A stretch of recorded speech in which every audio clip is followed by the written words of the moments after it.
안녕하세요. 역사가 뚫린다. 성경이 보인다. 역사 드라마로 읽는 성경. 오늘 계속해서 이제 분열왕국 시대 제5기 유다 왕국 시대 역사, 이 시대의 근동 역사적 배경 두 번째 시간입니다. 자, 지난 시간에는 이제 아시리아 제국, 이제 최고 전성기를 향해서 달려가는 아시리아 제국의 역사를 살펴봤고, 자, 오늘은 이제 그 주변에 있는 기타 국가들과 함께 오늘의 메인은 이제 이집트입니다. 이집트. 25왕조, 26왕조가 등장하면서 과거 18왕조, 19왕조 때 영광을 비스무리하게 재현했던 이집트를 중심으로 해서 유다 왕국 시대 우리가 이제 히스기야를 이제 중심으로 해서 살펴볼 성경의 스토리 그 전에 유다 왕국 시대의 역사의 배경 두 번째 시간을 살펴보겠습니다. 자, 유다 왕국 시대는 이제 북이스라엘 멸망하고 호세아를 이제 마지막 왕으로 해서 멸망을 하고, 자, 그 당시에 유다는 히스기야 왕이었다. 728년에서 686년까지 통치했던 히스기야. 722년에 멸망을 하잖아요. 그러니까 정확히 히스기야의 통치기죠. 그 유다 왕국 시대는 바로 어떻습니까? 바로 그 이후에 이제 므낫세, 그리고 아몬, 요시야, 여호아스, 여호야긴, 시드기야로 이어지는 굉장히 이제 복잡한 시기인데, 이 시기에 크게 네 개의 그 국제 정세의 파워가 있었다. 첫 번째는 이제 당연히 전성기를 향해서 달려가는 아시리아였고요. 또 두 번째는 이제 아시리아의 오랜 속국으로 있었던 그 바벨론이 마침내 독립을 한다. 신흥 바벨론이라는 이름으로 독립을 하게 되는데, 그 독립을 이루었던 그 왕이 누군가? 바로 여러분들이 잘 아시는 그 느부갓네살의 아버지인 나보폴라살이죠. 주전 626년 마침내 독립을 하는 신흥 바벨론이 두 번째 파워고요. 세 번째는 이제 이집트 25왕조, 26왕조로 이어지는 새로운 부흥기를 연 이제 이집트, 오랜 동명기를 이제 끝내고 다시 부흥하게 된 이집트, 그리고 유다입니다. 유다 마지막으로 유다도 이 시기에 바로 히스기야 또 요시야로 이어지는 이제 성군을 배출하면서 만만치 않은 저력을 발휘한다. 이렇게 하면서 우리가 살펴본 유다 왕국 시대 이때에는 바로 이 아시리아, 그리고 바벨론, 그리고 이집트, 그리고 유다 이 네 개의 나라가 굉장히 숨가쁘게 톱니바퀴식으로 막 서로 서로 동맹하고 또 배신하고 하면서 굉장히 복잡하게 돌아가는, 어떻게 역사적 관점에서 보면 굉장히 흥미진진한, 하지만 기존에 우리의 컨셉이었던 신앙적, 영적 컨셉으로 보면 굉장히 이제 뭐가 뭔지 하나도 모르겠는 시기가 바로 이 시기라는 것이죠. 하지만 우리는 이제 이 역사 드라마로 읽는 성경이라는 이 관점에서 살펴보기 때문에 뭐 그다지 이제 어렵지 않게 흥미진진하게 이 시대 역사를 좀 살펴볼 수 있겠습니다.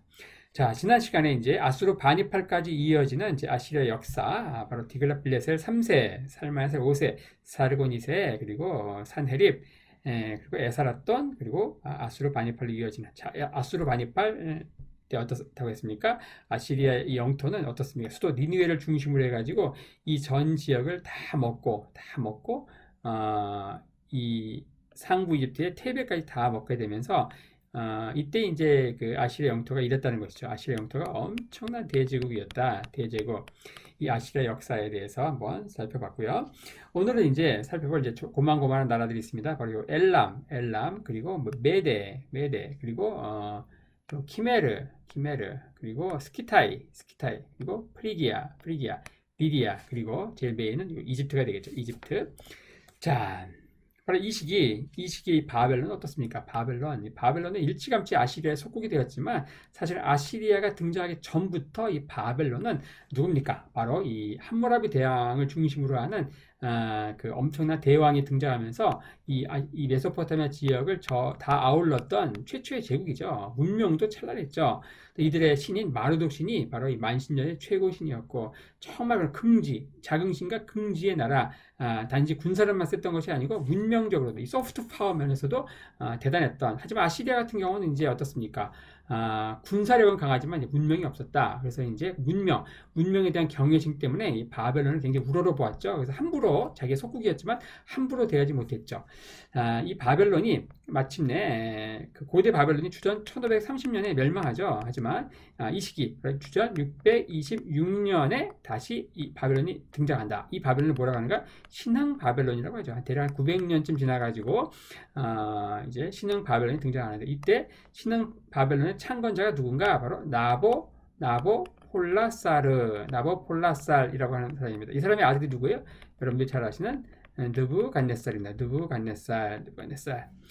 자, 이렇게 하면서 바로 이 신흥 바벨론이 창건한 626년, 요때가 언젠가, 요 직전, 이 전해 627년, 1년 전에 누가 죽는가? 바로 아수르 바니팔 2세가 죽는다. 아수르 바니팔 2세. 바로 이집트를 정복했던 엄청난 대제국을 열었던 그 아수르 바니팔이 죽으면서 두 아들, 장남과 차남, 아수르, 에틸, 일란이 신사르, 이스쿤 둘이 싸우면서 결국 이제 이 아시리아는 그 넓은 제국을 다 잃고 수도 니느웨를 중심으로 작은 나라로 이제 쪼그라들죠. 자, 그런 상황에서 이제 바로 이 나보폴라살이 바벨론을 중심으로 해서 고대 이 함무라비 대왕 때 정말 잘 나갔던 그 바벨론의 바통을 잇는다고 하면서 신흥 바벨론 제국을 이제 창건하게 되는 것이죠.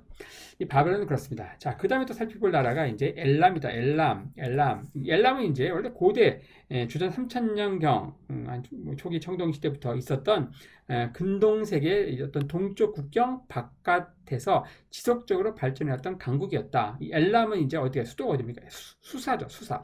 나중에 이 수사 여기를 이제 기점을 해가지고 여기 다 먹는 이집트까지 다 먹는 나라가 어딘가? 페르시아죠, 페르시아. 여기가 바로 이제 고레스의 중심 지역이 되는데 그건 좀 한참 후이고요. 우리가 지금 살펴보는 이 엘람 수사를 중심으로 한 엘람. 여기는 단지 변두리에 속한 탓에 이 시기 이 바벨론과 동맹을 하면서 어때요? 아시리아와 맞서는 그런 개념으로 이제 이 시기에 자주 아시리아 문헌에 등장한다. 이 바벨론이 이 아시리아에 맞서가지고 반란을 일으킬 수 있었던 것도 이 엘람이 이제 용병으로서 또 도와줬고 또 최고의 그 망명지로서 이제 도와준 거예요. 자, 이 바벨론과 요 엘람 요 사이 요 지역에 갈대아 지역이죠. 여기는 늪지. 그래서 바벨론은 이제 일종의 치고 빠지기 할 수 있죠. 이 아시리아에 대해서 반란을 일으키고 어디로 도망가는가? 이 늪지를 거쳐가지고 엘람으로 도망가는 거예요. 엘람. 그래서 엘람은 이제 군사적으로도 용병으로서 이제 군사적 지원을 해줬지만은 최후의 수단으로서 망명지로서 이제 역할을 해줬다. 이렇게 하면서 이제 엘람이 이 시기에 바벨론과 이제 동맹을 해가지고 당시 최대 제국이었던 이 아시리아에 맞서게 되는 이제 그런 개념으로 또 아시리아 문헌에도 종종 등장한다. 그 다음에 또 이제 빼놓을 수 없는 나라가 어딘가 바로 메대입니다. 이 메대 수도 엑바타나. 이것도 이제 에스라 느헤미야서에 언급되어 있죠. 자, 엑바타나에 있는 왕실 보관소 여기에 이제 뭐 고레스의 칙령을 이렇게 살펴보는 뭐 그런 내용을 해가지고 엑바타나 나옵니다. 이 메대 같은 경우 이 지역은 어떻습니까? 여기는 이제 산맥이에요. 자그로스 산맥 여기에 있는 그 산지에 있는 일종의 야만족이죠. 야만족. 이 메대 그 야만족 가운데 하나인 그 메대족이 드디어 이제 이 데이오케스라고 하는 이제 왕 때에 마침내 메대가 통일이 된다. 그리고 이 엑바타나 여기를 수도로 해서 이제 나라를 이제 선포하고 뭐 그 이후에 이제 프라우로테스 또 그 뒤를 잇는 이제 중요한 왕이 누구냐? 키악사레스죠. 이 키악사레스 때 어떻습니까? 바로 이제 메대의 전성기를 이끌게 된다. 그래서 키악사레스가 통치하던 메대와 당시 이 바벨론 이 나보폴라살이 통치하던 이 바벨론이 서로 이제 동맹을 맺는다. 그래서 이 바벨론 메대 연합군에 의해서 수도 니느웨가 함락이 되죠. 주전 612년에 함락이 되죠. 그러면서 아시리아가 결국 정말 그 장구했던 역사를 뒤로 한 채 멸망의 이제 역사의 뒤안길로 사라지게 되는데, 자, 이 동맹을 굳건히 위해서 이 키악사레스는 자신의 딸과 그리고 이 바벨론 나보폴라살의 아들 느부갓네살을 결혼시키면서 결혼 동맹으로서 이제 그 동맹을 굳건히 하게 된다. 자, 이렇게 하면서 이제 메대 역사를 또 간략히 한번 살펴봤고요. 자, 그 다음에 이제 살펴볼 게 키메르다. 키메르. 이 키메르는, 메대에서 이제 하나 더 빠진 게 있는데요. 메대는 바로 쿠르드족, 오늘날 쿠르드족의 이제 조상이 바로 메대입니다. 메대. 이 쿠르드족 출신 가운데서 역사의 한 페이지를 장식했던 인물이 여러분들 한번 들어보셨는지 모르겠는데 중세 때 바로 살라딘이라고 하는 왕이 있습니다. 중세 십자군 전쟁. 영화 가운데 킹덤 오브 헤븐 보면은 당시 이제 이 아랍의 수장이 누구였는가? 살라딘, 이 아랍어로 살라흐 알딘이라고 하는데, 살라딘이 바로 십자군이 차지하고 있던 그 예루살렘을 정복하면서 1187년, 히티네뿔 전투 거기에서 이제 결국 이기면서 예루살렘을 빼앗고 결국 어떻게 하는가? 나중에는 이제 이집트까지 먹게 되면서 이집트 아이유브 왕조라고 하는 이제 자체적인 왕조를 이제 이끌게 되는데 이제 오늘날은 뭐 인구도 엄청나게 많은데 여기저기 이제 흩어져 가지고 인구는 많은데 독립국가를 이루지 못한 좀 비련의 민족으로 이제 종종 언급되어 있죠. 쿠르족. 그 쿠르족의 조상이 누군가? 지금 언급했던 이 메데라는 거죠. 메데. 자, 그다음에 키메르족 원래는 있죠. 이쪽에 이제 그 살았는데 이 스키타이족에 밀려가지고 이제 내려옵니다. 내려와요. 그리고서 어떻게 하는가? 이 우라르투 왕국을 무너뜨리고 여기에 이제 안착을 하게 되죠. 이 키메르족이 이제 성경에는 고멜이라고 언급되죠. 고멜은 누군가? 노아의 아들 야벳. 그 야벳의 아들이 바로 고멜입니다. 고멜. 그리고 고멜의 세 명의 아들이 있죠. 아스그나스, 리밧, 도갈마가 있는데 그 아스그나스가 바로 이 스키타이의 조상입니다. 스키타이. 자, 이런 식으로 하면서 이제 성경에 간접적으로 언급되어 있는 그 나라들이 있습니다. 이 키메르 그리고 스키타이.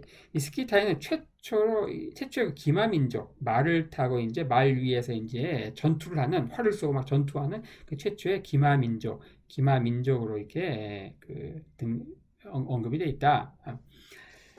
자, 스키타이까지 언급을 했고요. 자, 그 다음에 이제 살펴볼 게 이제 리디아가 뭐 프리기아 이런 나라들은 이제 고대 어떤 나라가 있었습니까? 여기에 바로 히타이트가 있었죠. 히타이트. 하지만 히타이트가 그 주전 1240년에 그 해양 민족에 의해서 무너지면서 이제 고만고만한 춘추 전국 시대가 펼쳐지다가 이 땅 나라가 서쪽은 리디아가 이제 결국 강국으로 부상하고 이 동쪽은 이제 프리기아 왕국이 이제 등장을 한다.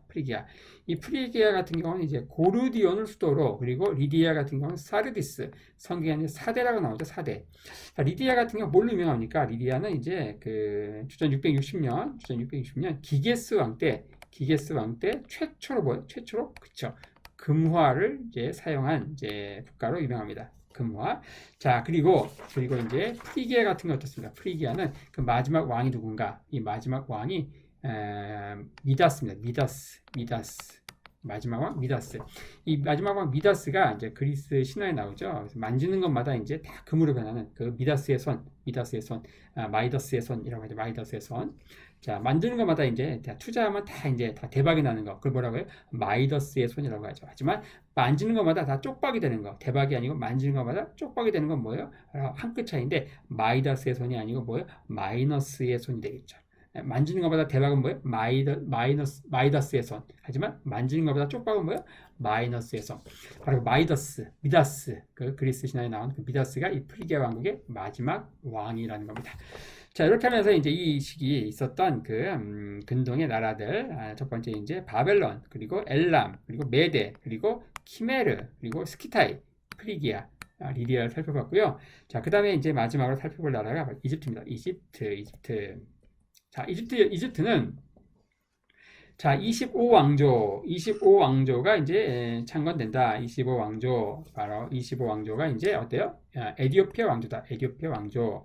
요 직전의 왕조가 뭡니까? 24왕조인데 굉장히 허약했다. 24왕조는 어때요? 이 테베 왕족과 이 멤피스 요 지역에 있는 그 왕족과 그 친척들이 서로 내분을 일으킨 내분. 서로 막 내란, 정변이 막 일어나고 이러니까 어떻게 하는가? 이 테베 왕족들이 당시 이제 요 밑에 어때요? 에집트, 구스, 지금 에디오피아죠? 이 에디오피아인들이 굉장히 강한 군사 강국을 이루고 있었는데 그때 왕이 누구였는가? 여기가 피에였습니다.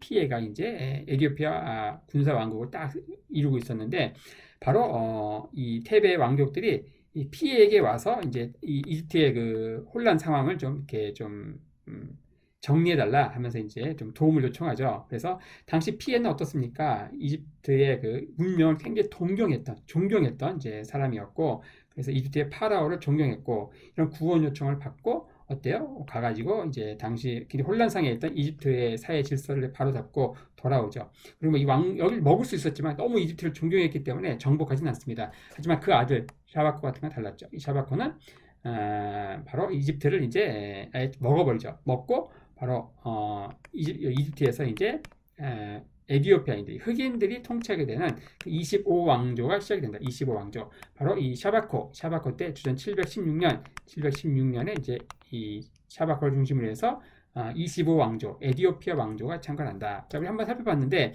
이집트인들은 어때요? 이집트인들. 자체적인 그 역사가 있지만은, 주변의 나라, 요 옆에는 어디예요? 리비아죠, 리비아. 리비아인들이 와가지고 이제 그 이민족의 그 역사를 펼쳐나가는 게 뭐라 그랬어요? 그때가 바로 22왕조.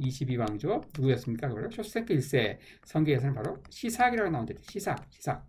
그리고 남쪽에서는 어때요? 남쪽 이 시기에 바로 25왕조, 구스, 에디오피아, 이리 와가지고 이제 25왕조가 창건한다. 여기는 22왕조였죠. 그리고 여기는 25왕조. 25왕조의 샤바코가 바로 에디오피아 왕조를 이제 창건하는 거고. 자, 그 다음에 또 어때요? 이쪽에서, 이 팔레스타인 이 지역에서 와가지고 여기를 이제 그 왕조를 세웠던 게 뭐예요? 바로 15, 16왕조. 우리 힉소스 왕조를 배웠죠. 힉소스, 아시아 셈족의 나라들, 바로 소안, 아바리스를 중심으로 해서 통치했던. 그래서 이집트가 이제 자체적인 자기네 나라의 역사가 있지만 어떤 15, 16왕조는 힉소스, 그리고 22왕조는 리비아인들의 왕조, 그리고 25왕조는 요 에디오피아 왕조다. 이렇게 하면서 마치 이제 중국도 자체적인 자기네 그 한나라 한족의 역사가 있지만 송나라라든지 뭐 명나라, 뭐 한나라 이런 것들은 자기네 그 역사죠. 하지만 뭐 거란족이 와가지고 요 나라를 세우고, 그래 여진족이 와가지고 뭐 금나라, 청나라를 세우고, 뭐 그다음에 몽고족이 와가지고 원나라를 세우고 이민족의 역사가 있듯이 이집트 역시 이제 비슷한 역사를 이제 그 이어가게 되는 것이죠.